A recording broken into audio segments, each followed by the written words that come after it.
അവനോട് നടത്തുന്ന സംഭാഷണമായിട്ടാണ് പ്രവാചകൻ സ്വല്ലല്ലാഹു അലൈഹി വസല്ലം പഠിപ്പിച്ചിട്ടുള്ളത്. ഇന്ന അഹദക്കും ഇദാ ഖാമ ഫീ സ്വലാത്തിഹി ഫഇന്നഹു യുനാജി റബ്ബഹു. ഇന്ന അഹദക്കും തീർച്ചയായും നിങ്ങളിൽ ഒരാൾ ഇദാ ഖാമ ഫീ സ്വലാത്തിഹി അവന്റെ നമസ്കാരത്തിലേക്ക് അവൻ എഴുന്നേറ്റ് നിന്നാൽ ഫഇന്നഹു യുനാജി റബ്ബഹു അവൻ തന്റെ റബ്ബിനോട് അഭിമുഖ ഭാഷണം നടത്തുകയാണ്. ഒരു അടിമ ഉടമയുടെ മുന്നിൽ നിന്നുകൊണ്ട് ഉടമയോട് ചോദിക്കാനുള്ളത് താണുകൂണ് ചോദിക്കുന്ന ഏറ്റവും പ്രധാനപ്പെട്ട സന്ദർഭമാണ് നമസ്കാരം എന്ന് നമ്മൾ മനസ്സിലാക്കണം. അതുകൊണ്ട് തന്നെ നമ്മുടെ ജീവിതത്തിൽ മനഃശാന്തി ലഭിക്കുന്ന, സമാധാനം ലഭിക്കുന്ന, സംതൃപ്തി ലഭിക്കുന്ന അനർഘ നിമിഷങ്ങളാണ് നമസ്കാരത്തിന്റെ സമയം എന്നതിൽ യാതൊരു സംശയവുമില്ല.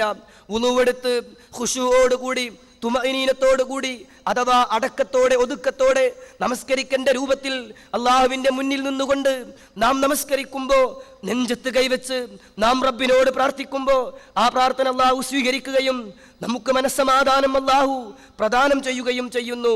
അതാണ് റസൂൽ സല്ലല്ലാഹു അലൈഹി വസല്ലം പറഞ്ഞത്, നമസ്കാരം എന്നത് നിങ്ങളുടെ ജീവിതത്തിലെ എല്ലാ പ്രയാസങ്ങൾക്കും പരിഹാരം നൽകുന്ന, ഇരുട്ടിൽ തപ്പുന്ന മനുഷ്യർക്ക് വെളിച്ചം നൽകുന്ന പ്രകാശഗോപുരമാണ് നമസ്കാരം എന്ന് പ്രവാചകൻ സ്വല്ലല്ലാഹു അലൈഹി വസല്ലം പഠിപ്പിച്ചു. അസ്വലാത്തു നൂറുൻ, അസ്വലാത്തു നൂറുൻ, നമസ്കാരം എന്ന് പറഞ്ഞാൽ അത് പ്രകാശമാണ്, അത് പ്രകാശമാണ്, വെളിച്ചമാണ്, തെളിച്ചമാണ്. ഒരു മനുഷ്യന്റെ ജീവിതത്തിലെ ഇരുട്ടറകളെ ഭേദിച്ച് അവന് മുന്നോട്ട് പോകാൻ കഴിയുന്ന ഏറ്റവും അനിവാര്യമായ ഘടകമാണ് നമസ്കാരം എന്ന് റസൂലുള്ളാഹി സ്വല്ലല്ലാഹു അലൈഹി വസല്ലം നമ്മെ പഠിപ്പിക്കുകയാണ്. മാത്രവുമല്ല, നമ്മുടെ പാപങ്ങളിൽ നിന്ന് മുക്തരാകാൻ നമുക്ക് കഴിയുന്ന, നമ്മുടെ ശരീരത്തിലെ വൃത്തികേടുകൾ, നമ്മുടെ വസ്ത്രത്തിലെ മാലിന്യങ്ങൾ അലക്കിക്കഴുകി വൃത്തിയാക്കാറുള്ളതുപോലെ, നമ്മുടെ ശരീരത്തിലെ വൃത്തികേടുകൾ കുളിച്ചൊരുങ്ങുമ്പോൾ ശരിയാകാറുള്ളതുപോലെ, മാനസികമായി വരുന്ന തിന്മകളെ, മനസ്സിൽ അടിഞ്ഞുകൂടിയ പാപക്കറകളെ നാം തുടച്ച് വൃത്തിയാക്കുന്ന, കഴുകിക്കളയുന്ന, സ്ഫുടം ചെയ്തെടുക്കുന്ന ആരാധനാ കർമ്മമായിട്ടാണ് നമസ്കാരത്തെ റസൂൽ കരീം സ്വല്ലല്ലാഹു അലൈഹി വസല്ലം പരിചയപ്പെടുത്തിയിട്ടുള്ളത്. പ്രവാചകൻ സ്വല്ലല്ലാഹു അലൈഹി വസല്ലം തൻ്റെ അനുചരന്മാരോട് ഒരിക്കൽ ചോദിക്കുകയാണ്, നിങ്ങളുടെ വീടിനടുത്തുള്ള ഒരു പുഴയിൽ 5 സമയം നിങ്ങൾ കുളിക്കുന്നുവെങ്കിൽ നിങ്ങളുടെ ശരീരത്തിൽ വൃത്തികേടുകൾ ഉണ്ടാകുമോ എന്ന്. അറഅയ്തും ലൗ അന്ന നഹ്റൻ ബിബാബി അഹദിക്കും യഗ്തസിലു മിൻഹു കുല്ല യൗമി 5 മർറാത്തിൻ, എല്ലാ ദിവസവും 5 നേരം കുളിക്കുന്ന നിങ്ങളുടെ ശരീരത്തിൽ മാലിന്യങ്ങൾ ഉണ്ടാകുമോ, വൃത്തികേടുകൾ ഉണ്ടാകുമോ? ഹൽ യബ്ഖാ മിൻ ദറനിഹി ഷൈഉൻ, വല്ല ചെളിയും പൊടിയും നിങ്ങൾക്ക് കാണാൻ കഴിയുമോ എന്ന് ചോദിച്ചപ്പോൾ ഖാലു, സ്വഹാബത്ത് പറഞ്ഞു, ലാ യബ്ഖാ മിൻ ദറനിഹി ഷൈഉൻ, ഇല്ല, ഒന്നും ബാക്കിയാവുകയില്ല എന്ന്, ഒരു ചളിയും ഉണ്ടാവുകയില്ല എന്ന്. ഫഖാൽ, അപ്പോൾ റസൂൽ സല്ലല്ലാഹു അലൈഹി വസല്ലം പറഞ്ഞത്, ഫദാലിക മസലുസ് സലവാത്തിൽ ഖംസ്, ആ രൂപത്തിലാണ് 5 നേരത്തെ നമസ്കാരം, യംഹുല്ലാഹു ബിഹിന്നൽ ഖതായ, മനുഷ്യന്റെ പാപങ്ങളെ, മനുഷ്യന്റെ മനസ്സിന്റെ തിന്മകളെ മായ്ച്ചു കളയുന്ന, കഴുകിക്കളയുന്ന ആരാധനാ കർമ്മമാണ് നമസ്കാരം എന്ന് പ്രവാചകൻ സ്വല്ലല്ലാഹു അലൈഹി വസല്ലം പഠിപ്പിച്ചു.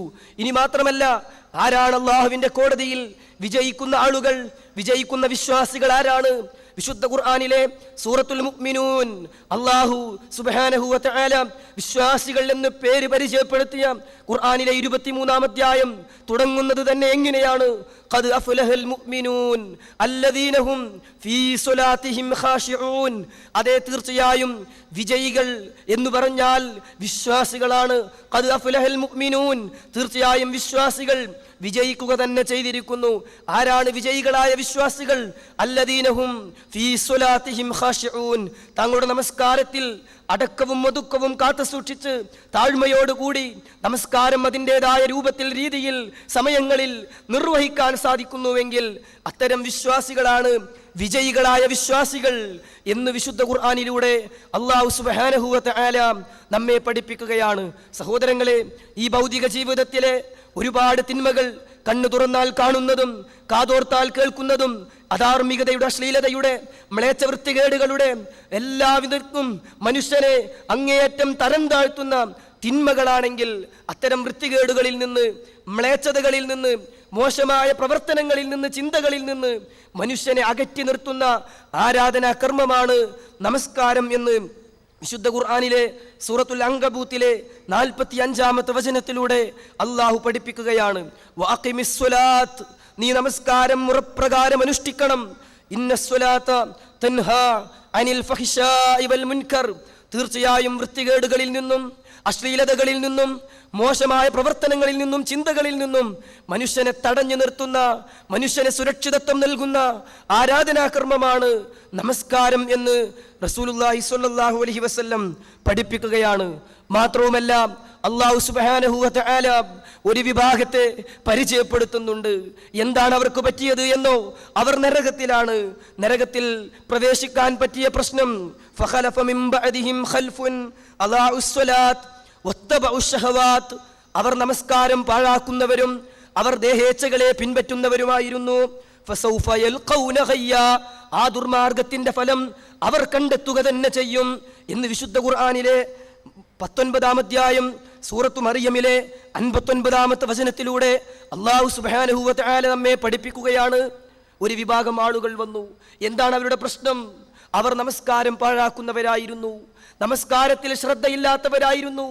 അതിൻ്റെ സമയങ്ങളിൽ 5 നേരത്തെ നമസ്കാരങ്ങൾ കൃത്യവും കണിശവുമായി അനുഷ്ഠിക്കുന്നതിൽ ന്യൂനതകൾ വന്നവരായിരുന്നു. മാത്രവുമല്ല വത്തബഉശ് ശഹവാത്ത്, അവർ ദേഹേച്ഛകളെയാണ് പിൻപറ്റിയത്. ദൈവേച്ഛകൾക്ക് പകരം സ്വന്തം അഭീഷ്ടങ്ങൾക്കനുസരിച്ചാണ് അവർ മുന്നോട്ട് പോയത്.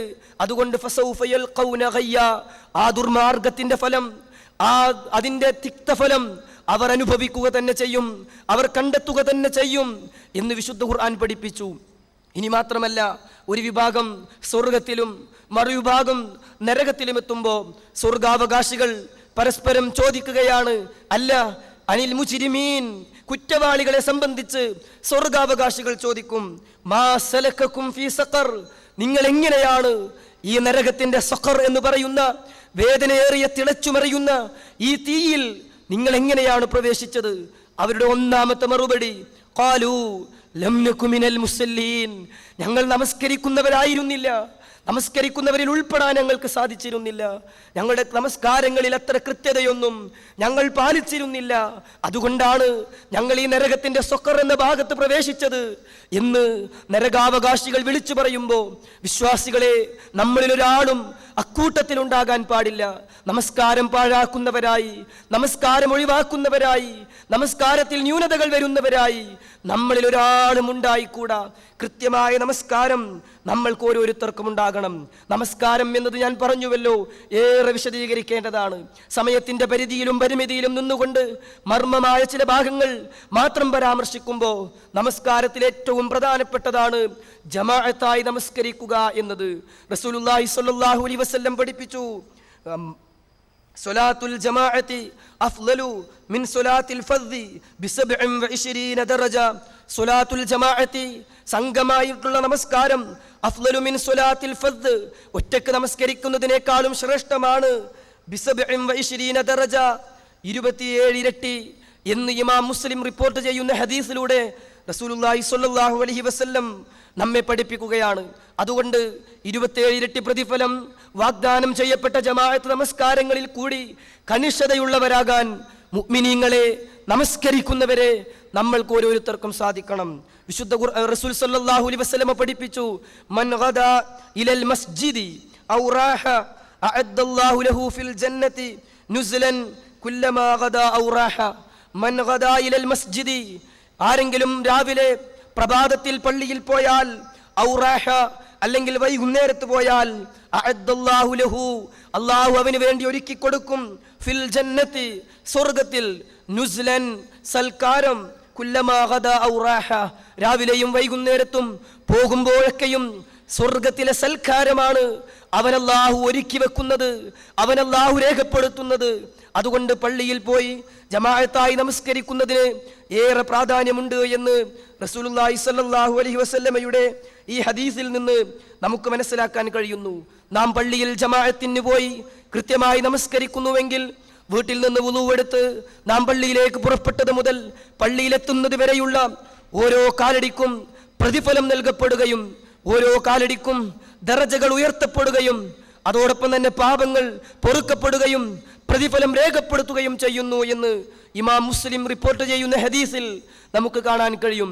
പ്രവാചകൻ സല്ലല്ലാഹു അലൈഹി വസല്ലം പറയുന്നു, മൻ തതഹറ ഫീ ബൈതിഹി സുമ്മ മശാ ഇലാ ബൈത്തിൻ മിൻ ബുയൂത്തില്ലാഹ്